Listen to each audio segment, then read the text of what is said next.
옛날 어느 고을에 장터에서 장사를 하며 살아가는 사내가 있었다. 그런데 이 사내는 늦은 나이에 장가를 들어 젊은 아내가 있었지만 장사에 온통 신경을 쓰느라 부부의 일을 소홀히 하였다. 이에 심한 외로움을 느낀 아내는 바람둥이 양반 하나와 몰래 정을 나누는 사이가 되었다. 내 하루도 당신을 안 보면 도저히 못 살겠구려. 그렇게 남편이 출타한 틈을 타 양반은 그 집 여인과 재미를 보고 있었는데 그날따라 갑작스레 남편이 일찍 돌아왔다. 여보, 오늘은 장사가 잘 돼 일찍 왔소이다. 이에 양반은 급한 마음에 겨우 빠져나와 마루 밑에 숨게 되었다. 집주인 사내는 아무것도 모른 채 밥을 먹고는 툇마루에 앉아 있는데 밑에서 무슨 소리가 나는 듯하였다. 이건 분명 도둑놈이 들어온 것이로군. 내 이놈을 잡아야겠다. 이에 사내는 배를 재는 기다란 자를 가져다가 마루 밑으로 넣어 휘저어 보니 이놈, 이거 장난이 심하구나. 그러다 내 눈이라도 상하면 어쩌려고 그러느냐? 그 소리에 놀란 사내가 아니, 이놈이 뭐라는 것이냐? 내가 못하러 너 같은 도둑놈과 장난을 한다는 말이냐? 이놈아! 화가 난 사내가 더 심하게 휘두르니 마루 밑에 엎드려 있던 양반이 다급하게 소리를 쳤다. 내 비록 사정이 있어. 내 집 마루 밑에 엎드려 있긴 하다만 근본이 뼈대 있는 양반이니라. 그런데 너는 상놈 주제에 감히 나를 보고 버릇없이 도둑놈이라고 하였느냐? 내 놈이 양반을 모욕했으니 마땅히 벌을 받을 것이다. 그 말을 들은 사내는 기가 차서 그렇다면 너를 뭐라고 불러야 하는 것이냐? 양반이 잠시 뜸을 들이더니 당연히 도둑 양반이라 불러야지. 아니, 남의 집 물건이나 훔치는 도둑놈이 오히려 큰 소리를 치는구나. 그러자 양반도 지지 않고 큰 소리로 대꾸하였다. 내 놈이 또 나를 도둑놈이라 했겠다. 내 피로 잠시 내 집 마루 밑에 엎드려 있으나 물건을 훔친 것이 없으니 아무 죄도 짓지 않았느니라. 그런데 너는 상놈으로서 양반을 보고 감히 도둑놈이라고 욕했으니 내 마땅히 관가에 고발하여 벌을 받게 할 것이다. 이에 주인 사내가 가만히 생각해보니 그 말이 맞는 듯하여 별수 없이 양반에게 사죄하였다. 아이고 나으리, 몰라봬서 죄송합니다. 그런데 왜 하필 나으리께서는 우리 집 마루 밑에 숨어 계신 것입니까? 이에 양반이 의기양양하게 말하기를 내 본래 몸에 열이 많아. 열이 나면 급히 진정시켜야 하는 병이 있어. 잠깐 너희 집 마루 밑을 빌린 것뿐이니라. 이제는 몸도 식었고 다행히 다친 곳도 없으니 내 그만 갈 길을 가도록 할 것이다. 혹시 다음에 나를 다시 마루 밑에서 보더라도 그러려니 하고 그냥 넘어가도록 하여라. 그리고 며칠 후 일찍 돌아온 사내가 다시 마루 밑에서 벗은 몸으로 나오는 양반을 보게 되자 말하길 아이고 나으리, 오늘은 알몸으로 계신 것을 보니 평소보다 열이 많으신가 봅니다.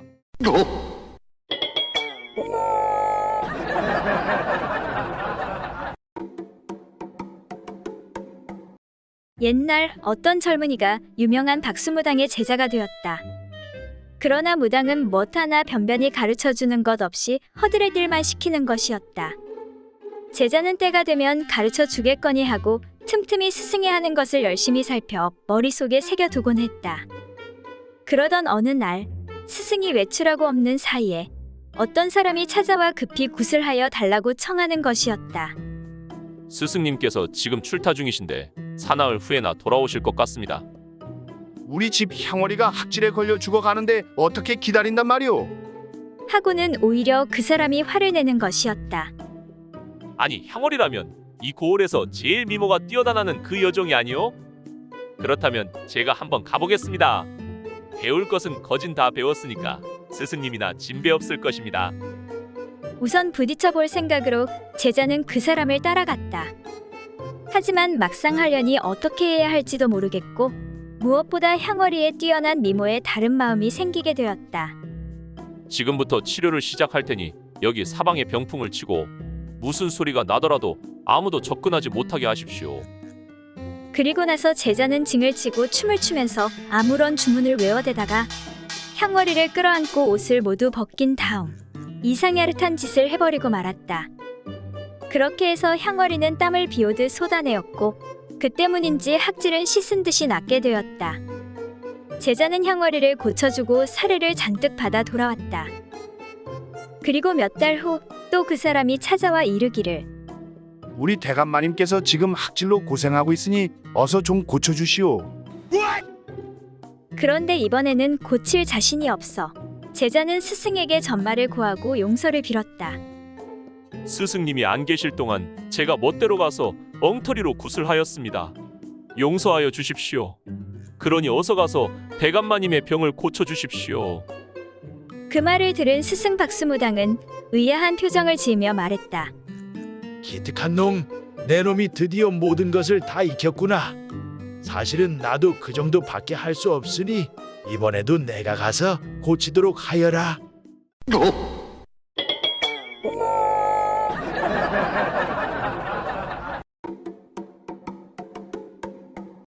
옛날 어느 마을에 한 과부가 나이 많은 남자와 재혼을 하였다. 그런데 불행하게도 남편의 소중이가 작동을 하지 않는 것이었다. 그렇게 힘든 나날을 보내던 과부가 어느 날 저작거리에서 이상한 약장수를 구경하게 되었다. 어디 무슨 약을 파는지 한번 구경이나 해야겠다. 약장수 앞에는 항아리가 놓여 있는데 그 안에는 뱀이 죽은 것처럼 흐물흐물 누워 있었다. 뭐야? 징그럽게 뱀이잖아. 이거 죽은 거야? 그런데 그 순간 약장수가 피리를 부니 죽은 것 같던 뱀이 빳빳하게 일어서는 것이었다. 하도 신기하여 여자는 약장수에게 물었다. 혹시 그 피리를 불면 무엇이든 빳빳하게 일어서게 되나요? 물론이요. 이것은 마술필이란 말이요. 그 말을 들은 여자가 다시 약장수에게 말했다. 그럼 그 피리를 저한테 파세요. 실소. 이걸 팔면 난 뭐 먹고 살라고. 그러지 말고 제가 이러한 사정이 있어서 그러는데 제발 좀 저한테 그 피리를 파세요. 잠깐 고민하던 약장수가 말했다. 좋소. 사정이 딱하니 할 수 없군. 여기 있는 걸 모두 다 사면 500냥에 드리리다. 그렇게 여자는 거금을 주고 마술피리를 구입해 집으로 왔다. 그날 저녁 남편을 눕혀놓고 여자가 말했다. 여보, 여기 가만히 누워서 내가 피리를 불 테니 한번 잘 들어봐요. 아니 야밤에 웬 필이여. 밤에 필이 불면 뱀 나온단 말이요. 헛소리하지 말고 가만히 좀 들어봐요. 여자가 자신만만한 표정으로 피리를 불기 시작했다. 여보, 어때요? 아래쪽이 빳빳해지지 않았나요? 그러자 누워있던 남편이 갑자기 말을 더듬으며 이당하당. 왜 갖다기 햇바다익 빳빳액 직력 걱직.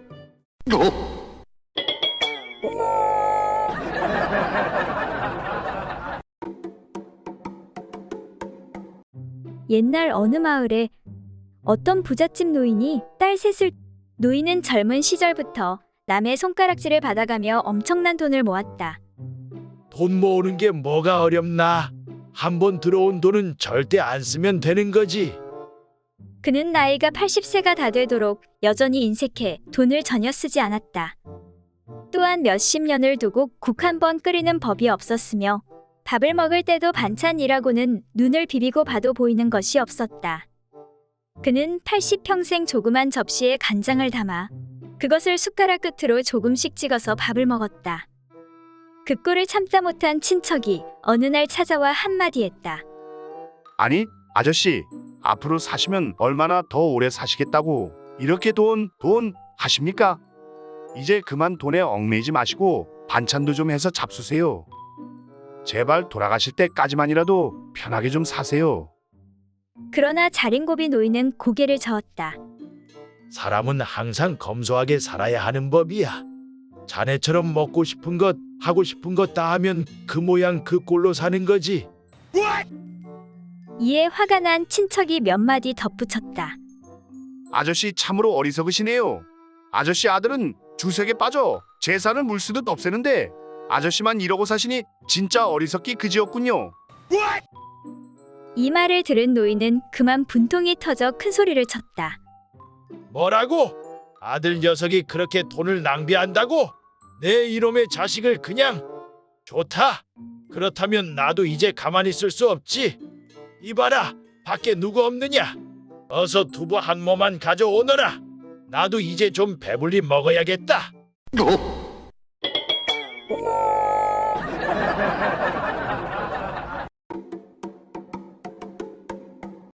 옛날 어떤 사내가 처녀를 겁탈했다는 죄목으로 동원마당에 끌려와 재판을 받게 되었다.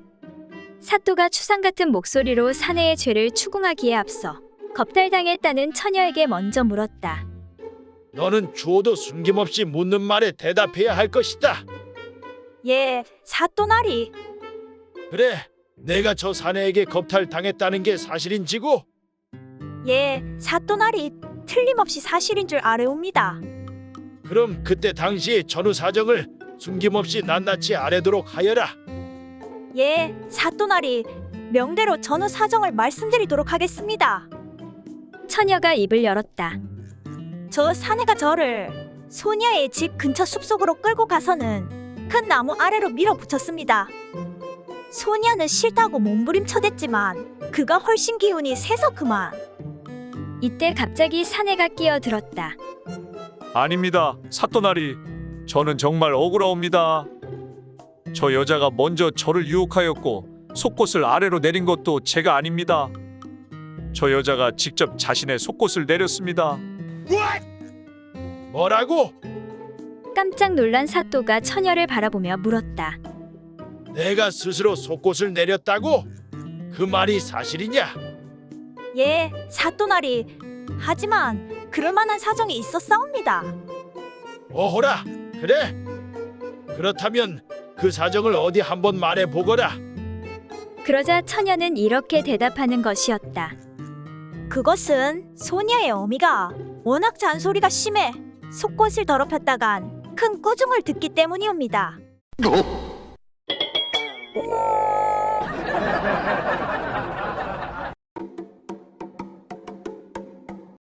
옛날 어느 고을에 색을 유난히 밝히는 어떤 선비가 있었는데 그는 기생집 출입을 몹시 즐겼다. 그러나 질투심이 강한 그의 아내 때문에 걱정이 심했다. 아내의 그런 심사를 잘 알고 있는 선비는 불똥이 언제 튈지 몰라 한동안 슬금슬금 몸을 사렸다. 무서운 아내 때문에 맘대로 즐기지도 못하는구나. 그렇다고 호색하니 기방 출입을 삼갈 수는 없는 노릇이었다. 그렇지, 이렇게 하면 되겠구나. 선비가 한 가지 묘안을 짜내게 되었다. 선비는 먼저 기방으로 달려가 모처럼만의 재미를 만끽한 다음 소매 속에 자라목 하나를 넣고 집으로 돌아왔다. 예상대로 아내는 또 득달같이 쫓아와 투정을 부리기 시작했다. 당신 또 기생집 갔다 왔지? 아이고 내가 못 산다 못 살아. 이에 선비는 일부러 크게 화를 내면서 모름지기 사내대장부가 아내로부터 투기를 당하게 되는 것은 모두 가랑이 사이에 있는 이 물건 때문이오. 그러니 이 물건만 없다면 투기를 당하지도 않을 것이오. 하고 외친 다음 작은 칼을 꺼내어 자신의 물건을 베는 척하고는 자라목을 꺼내어 마당으로 던져버렸다. 뜻밖의 사태에 깜짝 놀란 아내가 선비에게 내 아무리 질투가 심하다고 하여도 이게 도대체 무슨 짓이오? 하며 따지고 드는 것이었다. 그때 마침 여종 하나가 뜰을 지나면서 선비가 던진 그 물건을 자세히 들여다보더니 이렇게 말하는 것이었다. 마님, 너무 염려하지 마세요. 던진 물건은 눈이 둘이고 색깔이 얼룩이 있으니 이것은 그냥 자라의 목이에요. 남자의 물건이 아닌 게 분명합니다. 하지만 이내 아내는 더욱 어처구니 없다는 표정을 지으며 땅이 꺼져라 한숨을 내쉬며 말했다. 이런 젠장. 이제부터 나도 다른 사내랑 마음껏 재미 좀 볼 수 있나 했더니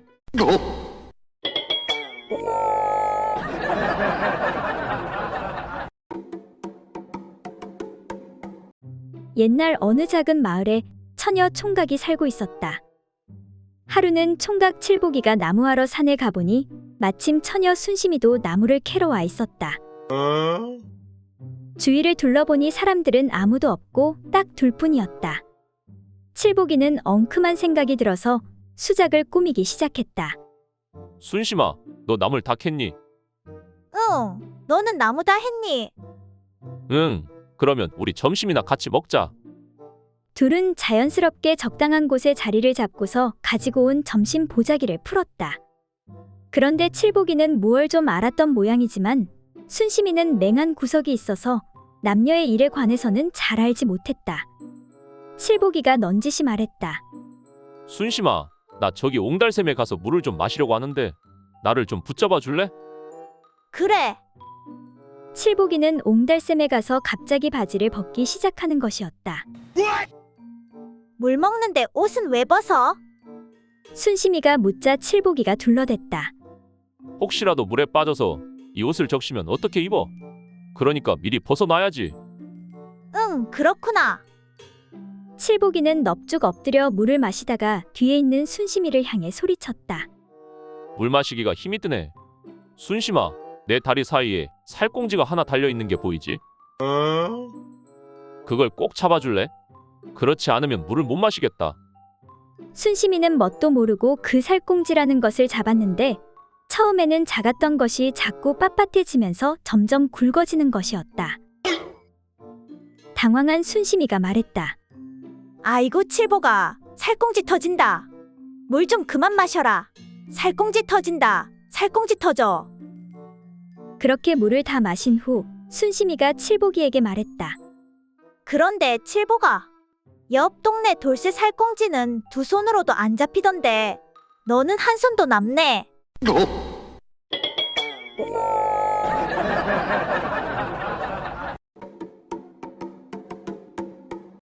옛날 어느 고을에 한 쌍의 부부가 힘든 농사일을 마치고 집에 돌아와 저녁 식사를 하고는 집에서 편히 쉬고 있었다.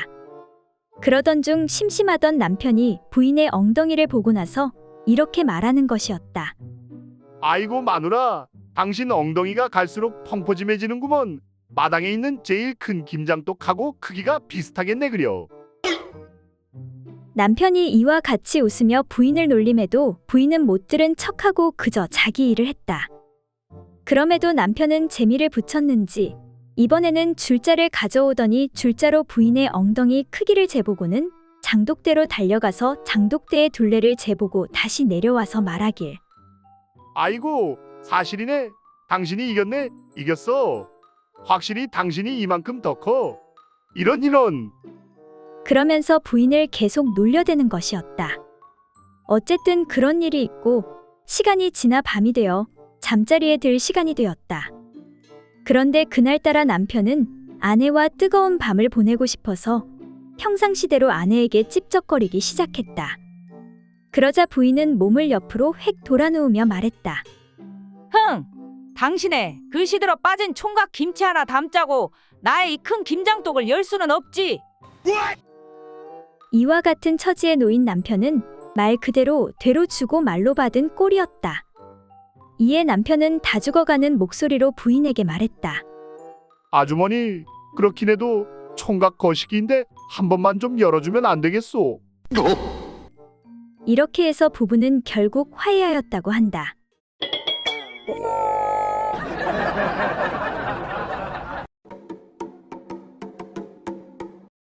옛날 어느 고을에 어떤 촌사내 하나가 하루는 그의 아내를 희롱하며 말했다. 마누라, 내 오늘 밤에 그 일을 수백 번 해줄 테니 당신은 무엇으로 그 수고를 보답하겠소? 하고 묻자 아내가 말하길. 뭐라고요? 만약 당신이 그 절반이라도 해주신다면 내가 오랫동안 숨겨온 배 한 필로 누비바지를 만들어 살해하겠소. 정말이지? 만약 약속만 어기지 않는다면 오늘 밤에 100번은 틀림없이 해주겠소. 좋아요. 그렇게 합시다. 하고 아내가 동의하였다. 이렇게 하여 그날 밤 남편이 그 일을 시작하려는데 마누라, 드디어 약속한 시간이 되었으니 기대하시구려. 1차요, 2차요, 3차요, 4차요. 그런데 남편이 일진일퇴하며 횟수를 세는 것이었다. 이에 아내가 아니, 이것이 무슨 1차, 2차, 3차란 말이오? 이렇게 하면 1000번을 한다 해도 누비바지는커녕 호바지도 못 얻어 입을 줄 아시오. 하고 불평하자 남편이 그럼 어떻게 하는 것이 1차가 되는 것이오? 하고 묻자 아내가 말하길. 그러니까 처음에는 천천히 진퇴하여 당신의 물건으로 하여금 나의 소중한 곳에 가득 차게 한 후에 위로 어루만지고 아래를 문지르고 왼쪽을 치고 오른쪽에 부딪혀야 하고 또 9번 들이밀며 9번 나가기를 수백 번 한 다음 두 사람의 마음이 부드러워지고 팔다리가 노글노글하여 말소리가 입 밖으로 내기 어렵고 눈을 뜨기 어려운 지경이 되어야만 1차가 되는 것이 아니오. 그 다음으로 두 사람이 깨끗이 씻은 다음 다시 처음부터 시작하는 것이 2차가 되는 것이오. 아니 세상에 그런 법이 어디 있단 말이오? 하면서 두 사람이 다투기 시작하였다. 그런데 이때 마침 이웃에 사는 닭서리꾼 한 사람이 부부의 말을 듣고 있다가 큰 소리로 여보시오. 네, 들어보니 아주머니의 말이 옳소이다. 주인장이 말하는 1차는 틀린 말이오. 나는 이웃에 사는 김가인데 닭을 잡아 술안주로 할까 해서 당신의 집 닭 2마리를 빌려가니 후일 꼭 값을 드리겠소. 그러자 그 말이 끝나기도 전에 여자가 아이고나 세상에. 참으로 배우신 분이시군요. 마침 좋은 판결을 내려줘서 고맙소이다. 그러니 그까지 닭 2마리를 아깝다고 하겠소? 허니 닭값은 그만 넣어두시구려. 하고 시원스레 대답하니 이에 남편이 한탄하며 말하길 아이고 내 목숨값이 겨우 닭 2마리 값밖에 안 되는구나.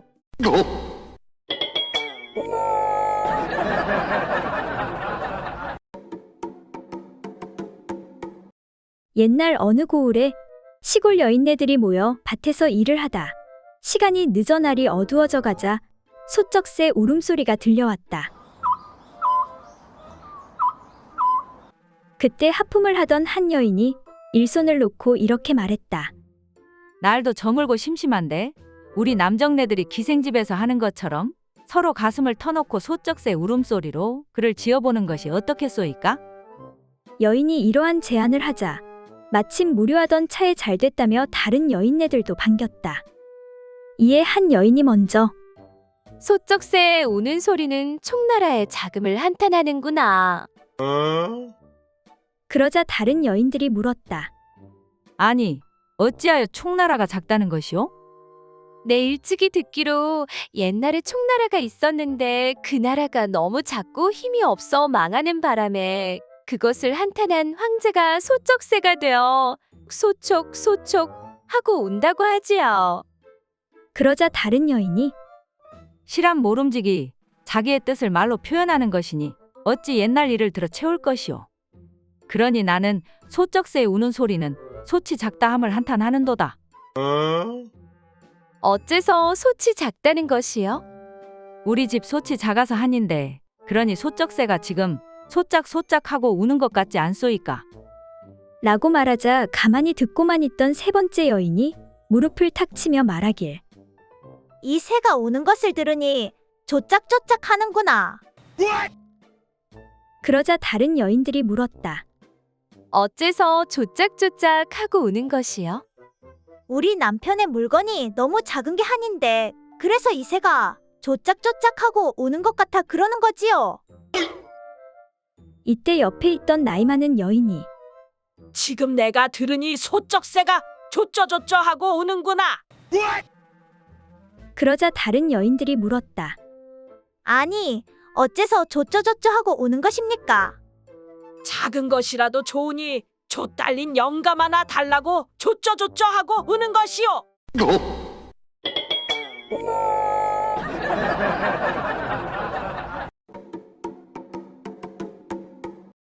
옛날 어느 고을에 어떤 사내가 무료함을 달래기 위해 이웃 동네에 사는 옛 친구의 집을 찾아가게 되었다. 그런데 마침 친구가 외출을 했는지 집에 없는 것이었다. 이에 사내는 마당에서 혼자 놀고 있는 친구의 어린 딸에게 물었다. 얘야, 내 아버지는 어딜 갔느냐? 몰라요. 일어나 보니 안 계셨어요. 그래, 그나저나 너 말고 집에 다른 사람은 없느냐? 하니 친구의 아들 녀석이 나오는 것이었다. 그래, 내 아버지는 어디에 갔느냐?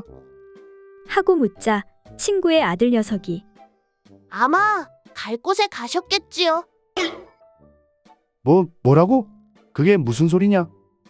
아이의 당돌한 말에 괘씸한 생각이 든 사내가 꾸짖으며 다시 물었다. 이 녀석아, 너는 나이도 먹은 녀석이 어른에게 그게 무슨 말버릇이냐? 그래, 너는 나이가 몇 살이나 되었느냐? 건넌 마을 길동이 농가 동갑입니다. 그러냐? 그럼 그 길동이 나이는 몇이냐? 제 나이와 동갑이지요. 라고 답하니 사내는 더 이상 참을 수가 없어 목청을 돋우며 말했다. 이런 고얀 놈. 어른이 말씀하시는데 무슨 말대답이 계속 그 모양이냐? 내 당장에 내 녀석의 불알을 떼서 까먹어 버릴 것이다. 사내의 엄포에 놀란 아이가 되받으며 말했다. 아니, 어찌 다 큰 아이의 불알을 까먹을 수가 있단 말입니까? 못 까먹을 건 또 뭐란 말이냐? 그러자 아이가 다시 말하길. 어쩐지 꽤 많이 까잡수신 모양이네요. 보아니, 턱에 그렇게 털럭이 많이 붙어 있는 걸 보니. 뭐라고? 그래, 이놈아, 내놓은 것은 특별히 털을 다 뽑은 다음 톡 깨어서 기름을 발라 부쳐 먹을 것이다. 하니 옆에서 듣고 있던 딸아이가 아저씨, 저는 삶아 먹는 게 더 좋아요.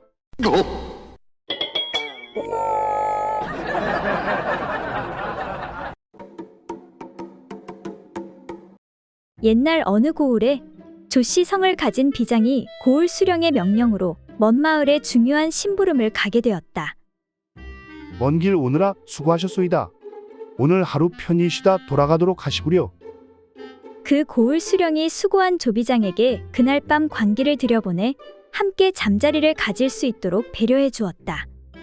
아리따운 기녀가 방에 들자 조비장이 기녀에게 물었다. 그래, 너의 이름이 무엇이더냐? 기녀는 다소곳이 앉아 비장에게 대답했다. 소녀의 이름은 운심이라 하옵니다. 비장은 기녀의 아름다운 얼굴을 보고는 흡족해하며 말했다. 운심이라, 너의 외모만큼이나 아름다운 이름을 지녔구나. 뜻하지 않게 아름다운 기녀를 곁에 두자 비장은 심기일전하여 그녀와 운후의 즐거움을 나누고자 그녀를 품에 안았다. 그런데 조 비장은 나이가 이미 60이고 먼 길을 오느라 피곤하여 자신의 물건을 세워보려 밤새 안간힘을 써보았지만 전혀 반응이 오지 않았다. 아니, 왜 이놈의 연장이 말을 듣지 않는 것이냐? 하지만 아름다운 기생을 만났으니 어떻게든 한번 해보려고 조비장은 운심의 소중한 곳을 만지며 자신의 물건을 접촉시켜 계속 문지르고 비벼댔다. 비장어른 어서 일을 시작해 주시지요. 저는 참을 수 없사옵니다. 운심은 한창 젊고 욕구가 왕성한 몸인지라 그만 먼저 흥분하여 왈칵 뜨거운 애액을 쏟아내고 말았다. 그러나 조 비장은 한참을 시도하여도 자신의 물건이 제 기능을 하지 못하고 말았다. 결국 조 비장은 운심의 몸에서 나온 축축한 체액이 손에 느껴지자 미안한 생각이 들어 슬그머니 뒤로 물러났다. 이거 정말로 미안하게 되었구나. 내 먼 길을 오느라 몸이 피곤해서 그만. 라고 하며 기녀의 이름과 자신의 성인 조라는 글자를 넣어 시를 하나 지어 읊었다. 운심무의 출수. 운심은 생각 없이 물을 쏟아내는데 조건 비지환. 조씨는 날다가 지쳐 그만 돌아올 줄 아는구나. 이에 화가 난 기녀가 아니 비장어른 그 조씨란 놈이 한 번도 나른 적이 없는데 도대체 언제 지쳐 돌아갔단 말이옵니까?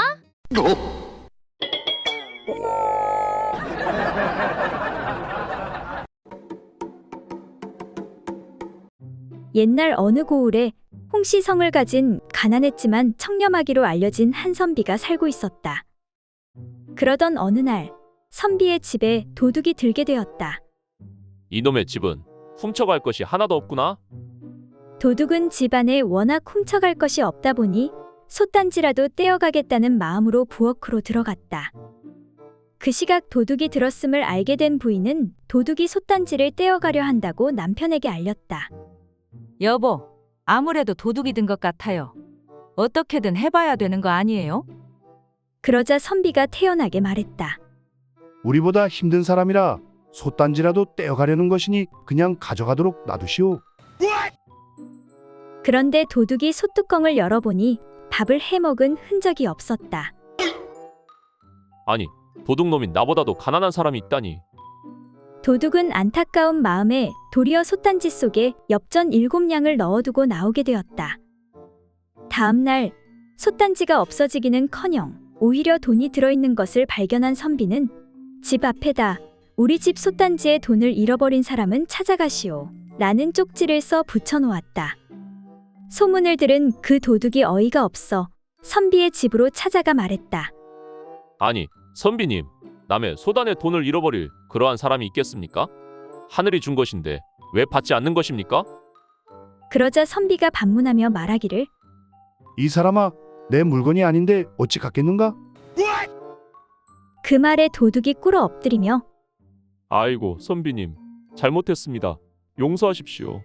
소인이 어젯밤 솥을 훔치러 왔다가 가세가 딱해 돈을 놓고 갔습니다. 이후 선비의 인품에 감복한 도둑은 도둑질을 그만두고 선비의 제자가 되었다. 그렇게 시간이 흐른 어느 날 서방님, 안 그래도 먹을 것이 없는데 입이 하나 더 늘어 이제는 다 굶어 죽게 생겼습니다.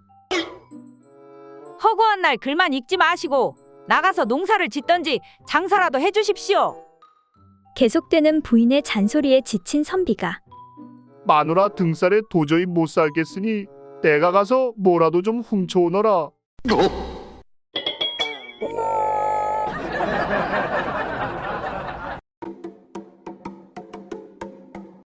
옛날 어느 마을의 한 농부가 장에 갔다가 돌아오는 길에 안면이 있는 스님을 만났다. 스님, 장 보러 나오셨습니까? 그렇다네. 그런데 스님의 소매 끝에 삐죽이 나온 병꼭지가 보이는 것이었다. 아니, 스님, 그거 술병이 아닙니까? 혹시 술 드시나요? 농부가 깜짝 놀라 묻자 스님은 몹시 당황해 얼버무린다는 것이 그만. 아닐세. 그러니까 그 무엇이냐? 집에 고기가 몇 점 있어서 조금 곁들이려는 걸세. 아니, 그럼 고기도 드신단 말입니까? 농부가 더욱 놀라서 물으니 스님은 또 실수했구나 싶어 얼른 둘러대는데 그게 아니라 절에 손님이 와 계시지 않겠나? 그러니 손님 대접까지 안 할 수 없지 않은가? 그렇군요. 어떤 손님이신지 귀하신 분인가 보군요. 한 굽이 넘긴 스님은 안심하며 귀하다마다 오랜만에 장인어른이 오시지 않았겠나? 깜짝 놀란 농부가 다시 물었다. 아니, 방금 장인이라고 하셨습니까? 스님은 그제야 아차했는지 말꼬리를 슬쩍 돌리는데 아니 그러니까 그게 아니라 절에 좀 시끄러운 일이 있어서 아는 분이 찾아왔다네. 아, 그랬군요. 산속에 있는 절에도 시끄러운 일이 있다니 도대체 무슨 일인가요? 골치 아픈 일이라네. 글쎄 마누라하고 첩이 대판 싸움이 붙었지 뭔가. 그래서 그걸 좀 말려달라고 장인을 모셨다네. 그 말을 들은 농부가 몹시 화를 내며 말했다. 아니, 어찌 출가한 스님이 술과 고기를 먹고 아내와 첩까지 거느리고 있단 말입니까? 내 관가의 이야기에서 당장 승려가증을 거두어 버리도록 해야겠습니다. 그 말을 들은 스님이 슬픈 표정으로 말했다. 그리 안 해도 된다네. 내 작년에 도둑질하다 들키어 이미 허가증을 반납했다네.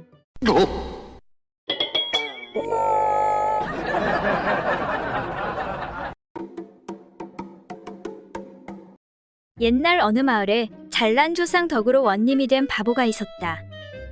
그는 정말 대단한 바보였다.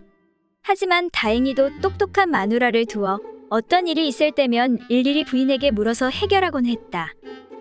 그런데 재판을 하는 일만은 그럴 수가 없어서 부인을 잘 보이는 곳에 몰래 앉혀놓고 부인의 손짓에 따라 모든 일을 처리하는 방식을 썼다. 그러던 어느 날 죄인 하나가 붙잡혀 들어왔는데 도무지 어떻게 해야 할지 알 수가 없었다. 사또나리 한 번만 용서해 주십시오. 다급해진 바보원님이 얼른 부인이 앉아있는 쪽을 쳐다봤다. 그러자 부인이 손바닥을 밑으로 엎어 보이는 것이었다. 아, 엎어놓고 볼기를 치라는 소리군. 이에 바보원님이 명령을 내렸다. 여봐라, 그놈을 엎어놓고 매우 치도록 하여라. 사령들이 달려들어 사정없이 죄인의 볼기를 치기 시작했다. 아이고 나 죽네. 나 죽어. 죄를 지었다지만 쉬지 않고 볼기를 계속 맞는 사람을 보니 원님은 딱하다는 생각이 들었다. 그래서 다시 부인이 있는 쪽을 쳐다보니 부인이 그제서야 손바닥을 젖혀 보였다. 그것은 이제 그만 때리라는 신호를 보내는 것이었다. 하지만 바보 원님은 그것을 알아듣지 못하고 다시 이런 명령을 내렸다. 여봐라, 그놈을 당장 뒤집어 놓아라.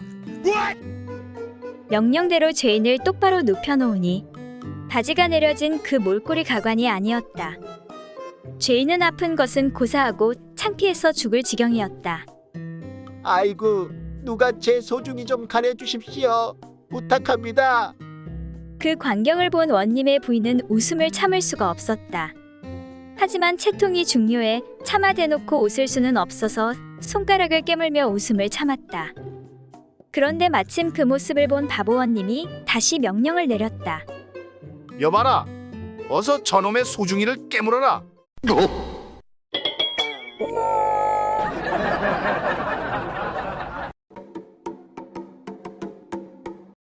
옛날 어느 고을에 사는 촌부부가 술과 안주를 장만하여 남산에 놀러 가게 되었다.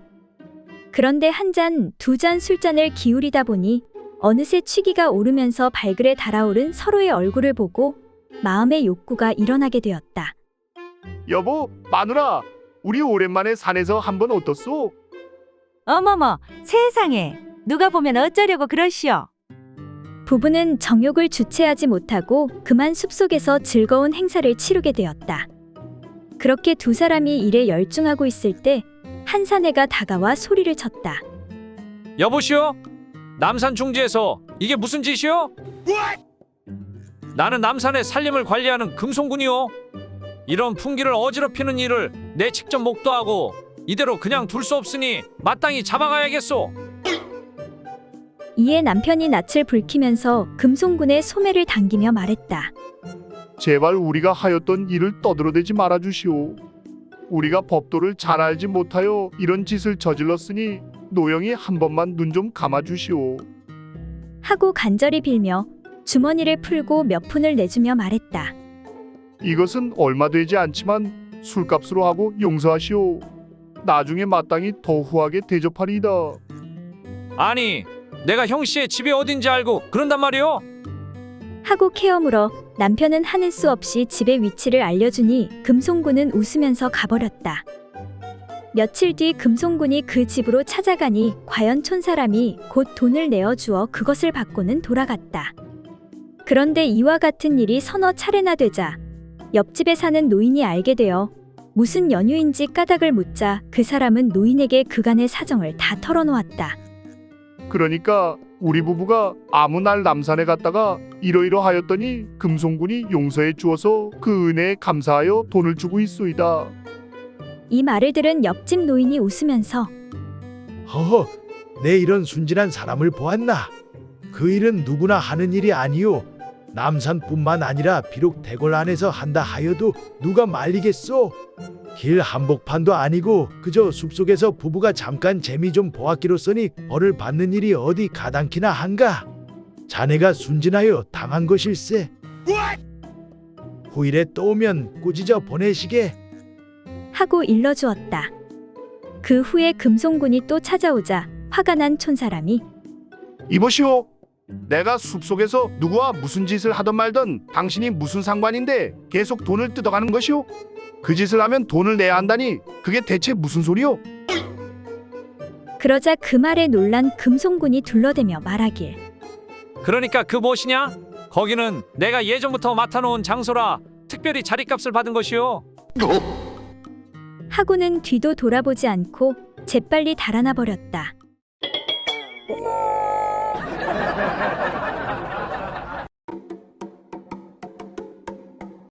옛날 어느 마을에 잠기가 밝은 데다가 신경이 무척 예민한 부인이 있었다. 그래서 밤중에 무슨 작은 소리라도 날라치면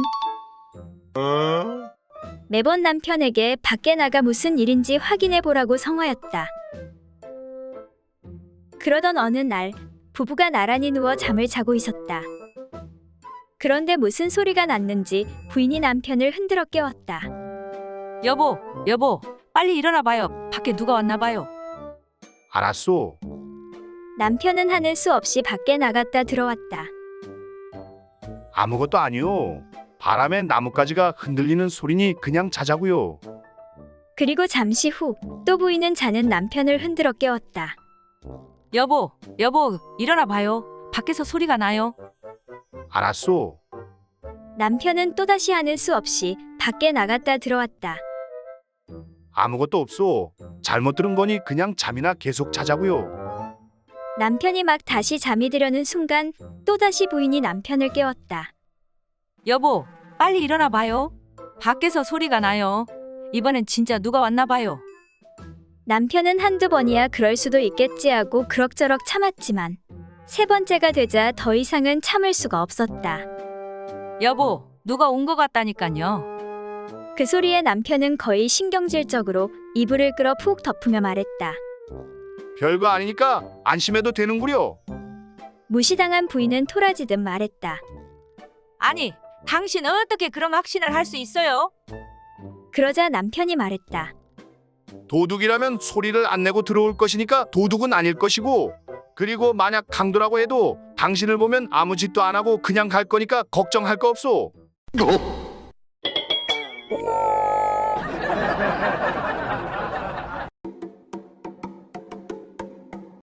옛날 어느 마을에 시력이 아주 나쁜 할머니가 살고 있었다. 그런데 이 할머니는 70평생 수도 없이 남의 아기를 받아주었다고 늘 자랑하고 다녔다.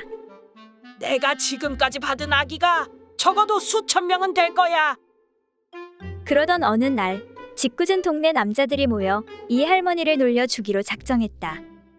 우리 심심한데 삼팔몸이나 좀 놀려줄까? 그렇게 해서 칠복이는 기뻐하며 무사히 첫날 밤을 치를 수 있었다. 다른 하나는 노파의 집으로 달려갔다. 그리고는 지금 산모가 아이를 낳고 있으니 급히 와달라고 부탁하였다. 할멈! 지금 우리 집사람이 아이를 낳으려고 하니 어서 빨리 와주셔야겠소. 뭐라고? 아이가 나온다고? 평소 남의 아이 받는 것을 낙으로 삼던 할머니는 만사를 제쳐놓고 즉시 남자를 따라 나섰다. 방문을 열어젖들이니 과연 희미한 등잔불 아래 한 사람이 누워 있었고 입으로는 금방이라도 숨이 넘어갈 듯 연방 신음을 흘리고 있었다. 아이쿠 배야. 아이쿠 배야. 조금만 참아. 노파는 즉시 임무에 착수했다. 한 손을 이불 밑에 넣고서 조심스레 더듬어 보았다. 그런데 이내 물컹 하고 잡히는 이상한 물체가 느껴졌다. 순간 노파의 얼굴에 무언가 뜨거운 기운이 확 느껴졌다. 수도 없이 남의 아기를 받아주었지만 이런 일은 처음이었다. 하지만 놀란 가슴을 내색할 수는 없는 일.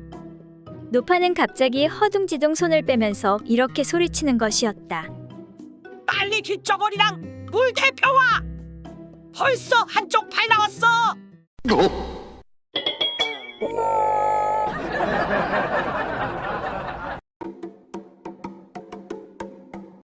옛날 어떤 마님이 데리고 있는 머슴의 물건이 매우 크다는 것을 우연히 알게 되어 한번 해보려 하였지만 미처 기회를 얻지 못하였다. 하루는 마님이 갑자기 아랫배를 부여안고서 죽겠다고 소리를 지르며 머슴을 불러들였다. 예, 떡새야, 어디 있느냐? 이리 좀 와보거라. 마님, 무슨 일입니까요? 어디가 아프십니까요? 배가 차갑고 아파서 죽을 지경이구나. 듣자 하니 남정네에 뜨거운 배를 서로 마주 대고 있으면 바로 낫는다고 하던데 마침 주인 나리는 멀리 출타하셨고 대어줄 마땅한 배가 없으니 어쩌면 좋을꼬. 아파서 죽는 것보다는 차라리 떡새 너의 배를 가까이 하여 치료하는 것이 좋지 않겠느냐? 이에 떡새가 말하길. 마님께서 명하시는데 감히 따르지 않을 수 있겠습니까? 다만 남녀간에는 꺼리는 것이 있고 내외에 구별이 없을 수 없으니 나뭇잎으로 마님의 그곳을 가리고서 치료를 하는 것이 좋겠습니다. 그래, 그렇게 하려무나.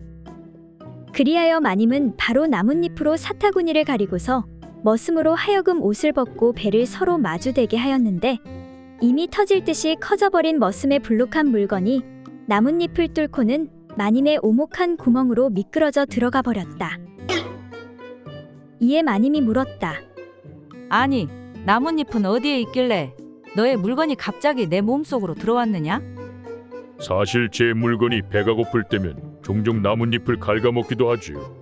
그리고 구멍만 보면 자꾸 들어가려고 하니 저도 어쩔 수가 없습니다요. 이에 지극한 즐거움을 나눈 후 마님이 말하였다.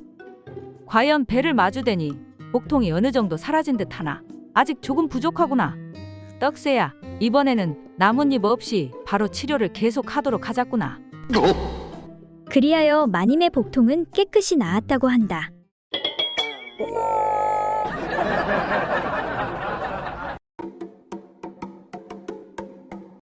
옛날 어느 고을에 평생을 홀로 살아온 돌쇠 할아범이 마을 어귀 정자나무 아래 앉아 있는데 동네 아이들이 몰려와 옛날 이야기를 해달라고 조르기 시작했다.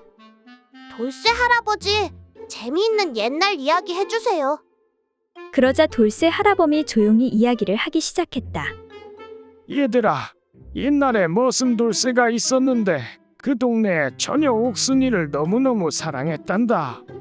그래서 그 머슴 돌쇠는 용기를 내어 옥순이에게 무슨 일이 있어도 먹여 살려줄 테니 자기와 혼례를 하자고 청을 했었단다.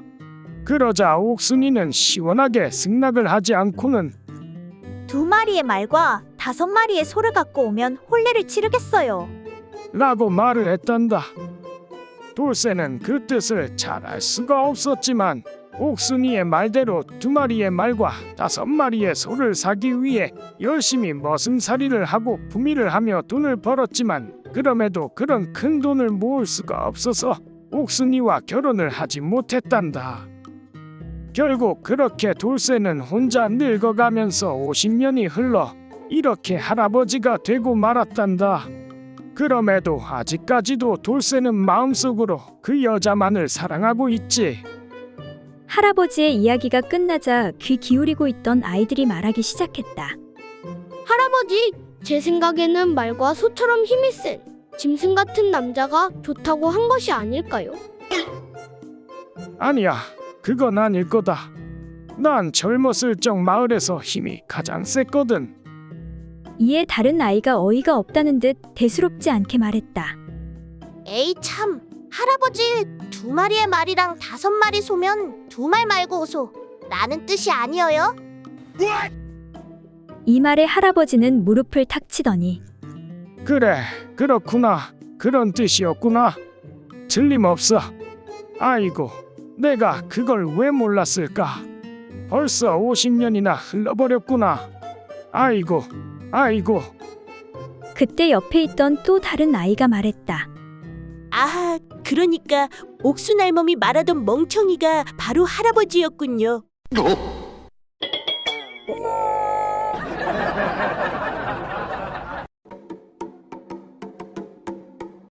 옛날 어느 고을에 얼굴은 예쁘장하지만 조금 모자란 여종 사머리가 마당에서 훌쩍훌쩍 울고 있었다. 이때 그것을 본 엉큼한 주인 양반이 사머리를 방으로 불러들인 후 위로해주는 척 물었다. 예, 사모라. 너 아까부터 왜 그리 울고 있는 것이냐? 하도 망측해서 말씀 올리지 못하겠습니다요. 글쎄 저 머슴 돌쇠 녀석이 그래, 돌쇠란 녀석이 어쨌다는 거냐? 괜찮다. 날 아버지처럼 생각하고 숨김없이 말해보거라.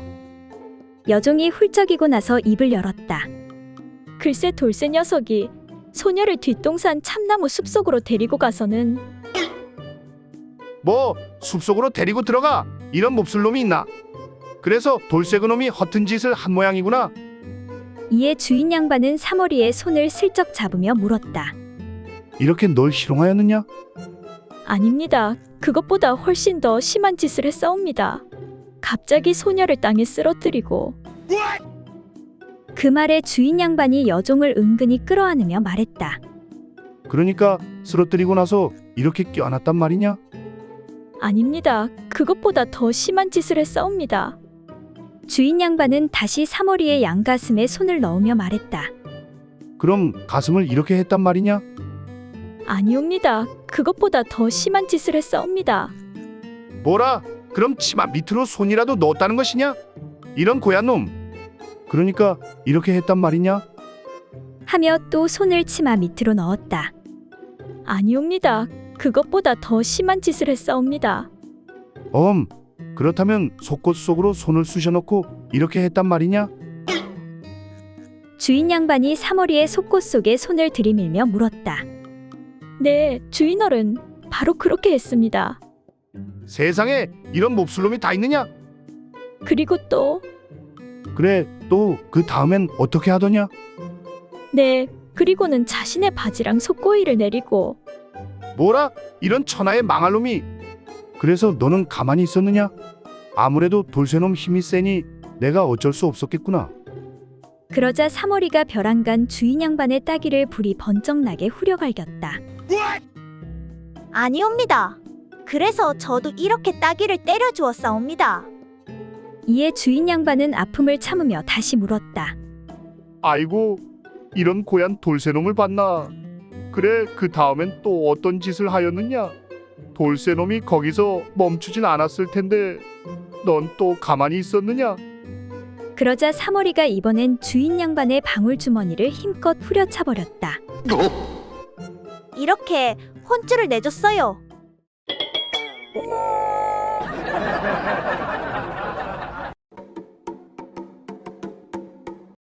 옛날 어느 고을에 어떤 신랑이 아내와 함께 오랜만에 처갓댁에 가게 되었다. 이에 장인 장모가 반가워하며 밥을 지어 대접해 주었다. 그러나 살림살이가 넉넉하지 못한지라 음식이 변변치 않았지만 신랑은 내색하지 않고 감사히 받아먹었다. 차린 건 별로 없지만 많이 드시게나.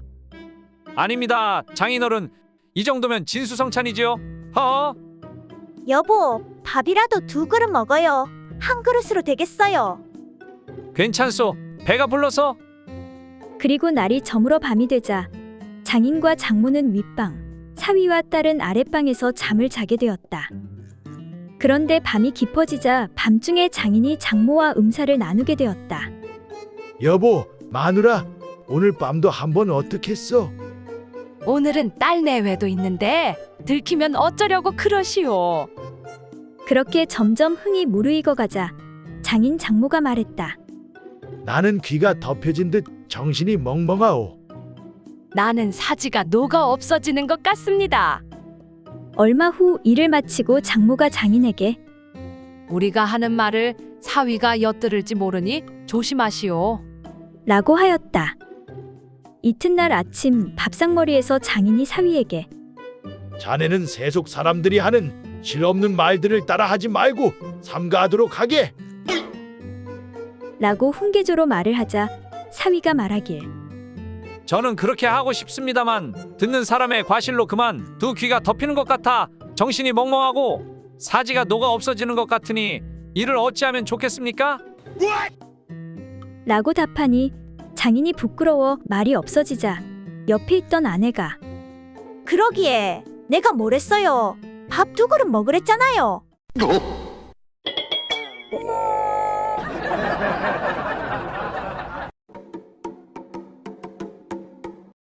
옛날 어느 고을에 김생원이란 자가 나이 50이 넘도록 슬하에 자식을 두지 못하여 쓸쓸하게 지내고 있었다. 그러던 어느 날 아내가 여보, 혹시 모르니 아이를 갖도록 산에 있는 절에 가서 기도라도 드리도록 하겠습니다. 그거 참으로 좋은 생각이오. 산길이 험하니 돌쇠놈을 데리고 가도록 하시오.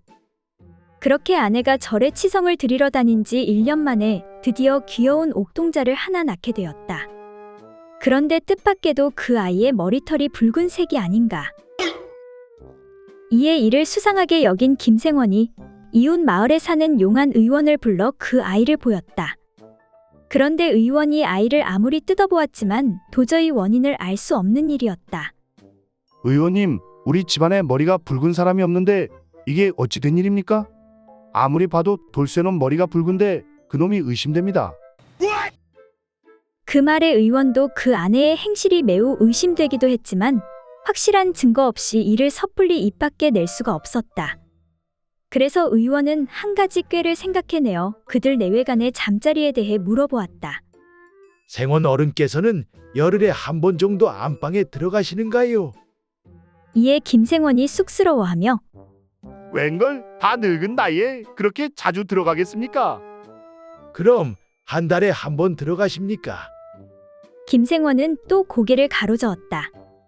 그럼 반년에 한 번 정도 들어갑니까? 글쎄, 뭐 그 정도는 되겠지요. 그러자 의원은 무슨 느낌이 왔는지 무릎을 탁 치면서 말했다. 아, 그렇군요. 이제야 알겠습니다. 거 너무 오래도록 쓰지 않으니까 물건에 녹이 슬었군요. 그래서 녹물 때문에 아이의 머리가 붉어졌나 봅니다. 이에 생원은 고개를 끄덕이며 듣고 보니 정말 그렇군요. 어쩐지 돌쇠놈도 머리가 나쁘다 했더니 머리에 녹이 슬어 그런 것이로군요.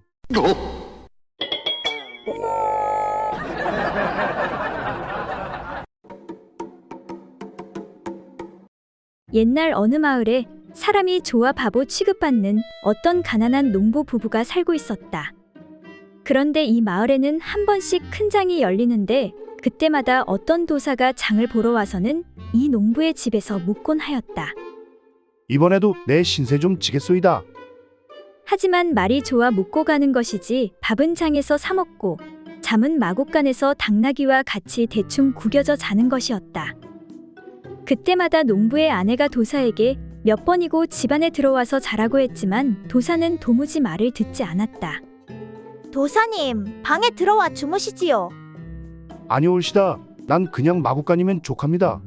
푹신푹신한 집더미 속에서 자는 게 좋아서요. 그리고 도사는 뜬금없이 이런 말을 덧붙였다. 사실 난 당나귀를 예쁜 여자로 만들어서 심심찮게 재미를 본답니다. 그 말을 들은 농부의 아내가 깜짝 놀라며 말했다. 아니, 그러면 도사님, 반대로 여자를 당나귀로도 만들 수가 있나요? 당연하죠. 나는 도술로 내가 원하는 무슨 짓이든 할 수가 있습니다. 도사의 말에 농부의 아내는 무언가를 생각해내어 그날 밤 남편을 붙잡고 말했다. 여보, 좋은 일 있어. 무슨 일이요?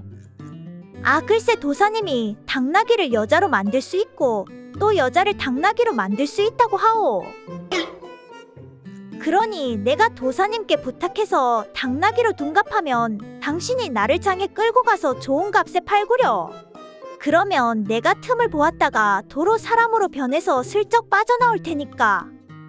얼커니 그거 좋은 생각이구려. 농부가 듣고 보니 매우 그럴듯했다. 그래서 당장에 마곡간으로 달려가 도사에게 부탁했다.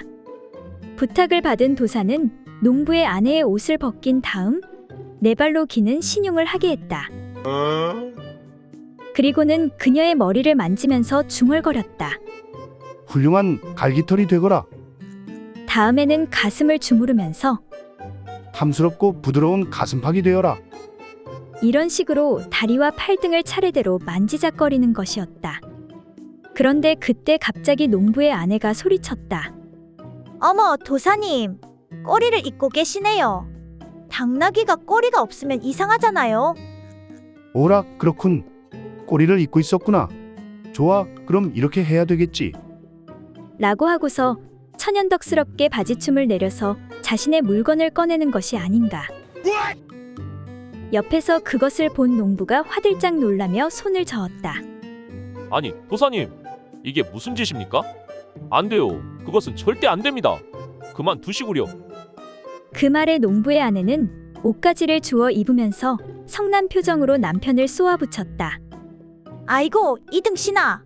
그 따위로 참을성이 없으니까 사시사철 똥꼬 찢어지게 가난하지. 이 말을 듣고 화가 난 농부가 아니 뭐라고? 당신 말 다했소. 라고 하며 도사에게 도사님 내가 대신 당나귀가 될 테니 어서 빨리 꼬리를 만들어 주시오. 어서요.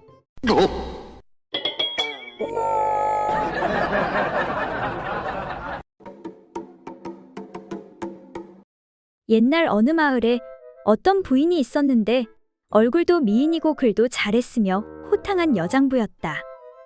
그녀는 아들 삼형제를 두었는데 남편을 일찍 보내 30살의 과부가 되었다. 내 너희들에게 바라는 것은 열심히 공부를 해 가문을 빛내고 장가를 가서 후손을 잇는 것이니라. 과부는 재산도 넉넉하여 먹고 사는데 부족함이 없었고 자식들도 어머니 말대로 일찍부터 글방에 나가 수학하여 학문도 성취했으며 어머니에게 효성 또한 극진했다. 그렇게 세월이 흐른 어느 날, 자식들에게는 어머니에 대한 한 가지 걱정이 생기게 되었다. 그것은 어머니가 간간히 밤중에 자식들이 잠이 들면 혼자 나갔다가 새벽녘에 돌아오는 일이었다. 그리하여 아들들이 몰래 뒤를 밟아보니 이웃 마을 호라비와 물레방앗간으로 들어가는 것이 아닌가. 이에 삼형제가 모여 의논하였다. 어머니께서 저러시다가 혹시 남의 눈에 띄면 큰일이다. 우리가 같이 어머니에게 간곡히 부탁하여 이 뒤로는 그러시지 못하도록 해야겠구나. 그렇게 의견을 모으고 어느 날 밤 형제들이 어머니의 침소로 나가 말을 꺼냈다. 어머님, 저희들이 비록 많이 모자라오나 힘을 다하여 어머님을 편하게 모시겠습니다. 잡수시고 싶으신 것이나 갖고 싶은 것도 말씀만 하시면 힘껏 구하여 올리겠습니다. 저희가 오직 바라는 바는 어머님께서 밤나들이 하시는 일만은 그만두어 주시옵소서. 이 말을 들은 여장부 어머니는 그 말에 꼼짝도 하지 않고 아들들을 한번 쓱 훑어보고는 호탕하게 말했다. 너희들의 성이 무엇이냐? 그것은 어찌하시는 말씀이신지요? 우리는 여씨가 아니옵니까? 그래, 그럼 여자를 보거라. 그 글자도 아랫입이 윗입보다 크지 않느냐? 너희들은 밥을 먹는 윗입만 중하다 생각하는 모양인데 나는 아랫입도 크게 중하니라. 그러니 더 이상 날 말릴 생각하지 말거라. 이에 놀란 철없는 막내 아들이 그런데 어머니는 안 그래도 입이 크신데 그보다 훨씬 큰 아랫입을 누가 감당하나요?